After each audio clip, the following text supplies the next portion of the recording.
അപ്പോൾ ശരി പറ, ഇത് ഏത് വർഷത്തെ വണ്ടിയാ? ഇത് 2012 13 2012 വണ്ടിയാണ്. അറിയാൻ വയ്യ. എന്തായാലും Classic. ഫസ്റ്റ് ഇറങ്ങിയ വണ്ടിയാണ്. ക്ലാസിക് 350 അല്ലേ? ഫസ്റ്റ് ഇറങ്ങിയ വണ്ടിക്ക് കൊച്ചു ടാങ്കാണ്. Okay okay. ആദ്യത്തെ മോഡൽ വണ്ടിയാണ്. പൊതുവെ ഈ ഒരു ഡിസൈൻ ആണ് അല്ലേ, പഴയ മോഡൽ അല്ലേ പഴയ ഈ ഒരു ഡിസൈൻ? ഓക്കെ. അതിനുശേഷം ഇപ്പോൾ വരുന്ന ക്ലാസിക്കിനൊന്നും ഈ ഒരു ബാഡ്ജിങ് ഇല്ല അല്ലേ? അതൊക്കെ മാറി. ഓക്കെ. ഇപ്പൊ എനിക്ക് പ്ലെയിൻ ആണല്ലേ? ഇപ്പൊ കൂടുതൽ പ്ലെയിൻ ആയിട്ടാണ് വരുന്നത്. എന്ത് ക്രോം ഫിനിഷ്ഡ് സാധനം വെക്കുക. ഓക്കെ. അപ്പോൾ എന്തായാലും സീറ്റ് മാറിയിട്ടില്ലല്ലേ? സീറ്റ് കസ്റ്റം, ഇത് ശരിക്കും ആക്ച്വലി ചെന്നൈയിലെ വണ്ടിയാണ്. അപ്പൊ അതിന്റെ അടുത്ത് പറഞ്ഞത് സീറ്റ് അവിടെ കൊണ്ടുപോയിട്ട് കസ്റ്റം ചെയ്തോളാന്ന് പറഞ്ഞു. Okay okay. മാറാത്തത്. ഓക്കെ. അപ്പോൾ എന്തൊക്കെ സ്പെയർ ആണ് ഇപ്പോൾ മാറ്റിയിരിക്കുന്നത്?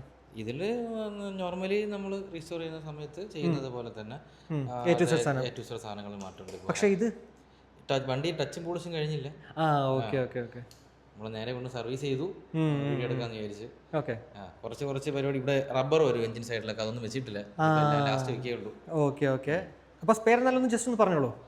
ഇത് നമ്മൾ ഇപ്പോൾ എന്താ, രണ്ട് സ്വിച്ചസ് മാറി, ലോക്ക് സെറ്റ്, ത്രോട്ടിൽ ഇൻഡിവിജ്വൽ മാറി, ബാക്കി കേബിൾസ്, ഇൻഡിക്കേറ്റേഴ്സ്, കോൺസെറ്റ്, ഫോർ കോയിൽ, സീല്, പിന്നെ നമ്മൾ സ്പോക്സ് രണ്ട് പുതിയതിട്ടു, കമ്പി, പിന്നെ അത് കഴിഞ്ഞ് കിക്കർ പുതിയതാണ്. സാധാരണ നമ്മൾ റിയർ ഷോക്ക് മാറും, ഷോക്ക് കംപ്ലൈന്റ് ഇല്ലായിരുന്നു, മാറിയിട്ടില്ല. പിന്നെ പില്ലൻ ഹാൻഡിൽ മാറ്റി, പിന്നെ സൈലൻസർ മാറ്റി, സൈലൻസർ പുതിയ വെക്കണമെന്ന് പറഞ്ഞായിരുന്നു. സൈലൻസർ ഏതാണ്? ജെനുവിൻ അല്ല, മാർക്കറ്റാണ്.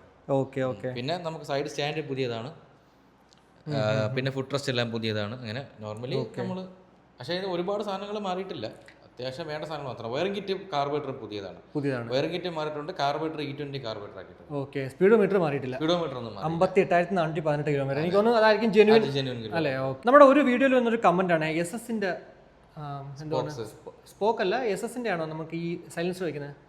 അല്ല, അത് രണ്ട് ടൈപ്പ് സൈലൻസറും വരും. നോർമലി സാധാ സൈലൻസറാണ് എല്ലാവരും വയ്ക്കുന്നത്. ഓക്കെ. SS-ന്റെ സ്പോക്ക് ഉണ്ടോ? സ്പോക്സ് കിട്ടും, ഇവിടെ കിട്ടത്തില്ല, നമ്മൾ ഓർഡർ ചെയ്ത് വരുത്തണം. സാധനം കിട്ടും. എത്ര രൂപയാണ് അതിന്റെ വില? എനിക്ക് ആക്ച്വലി പ്രൈസ് അറിയത്തില്ല. എന്നെ വിളിച്ച് ചോദിക്കുന്ന കസ്റ്റമേഴ്സിനെ ഞാൻ അവരുടെ തന്നെ നമ്പർ ഡയറക്റ്റ് കൊടുക്കുകയാണ്. വിളിക്കാൻ പറയുന്നത്. ഓക്കെ. അപ്പോൾ ഈ സൈലൻസറിന് എത്ര രൂപ ആയിട്ടുണ്ടോ? ഇത് 1400 രൂപ. 1400. ആഫ്റ്റർ മാർക്കറ്റ് ആണ്. ജെന്യൂൻ ആണെങ്കിൽ എത്രയായിരിക്കും?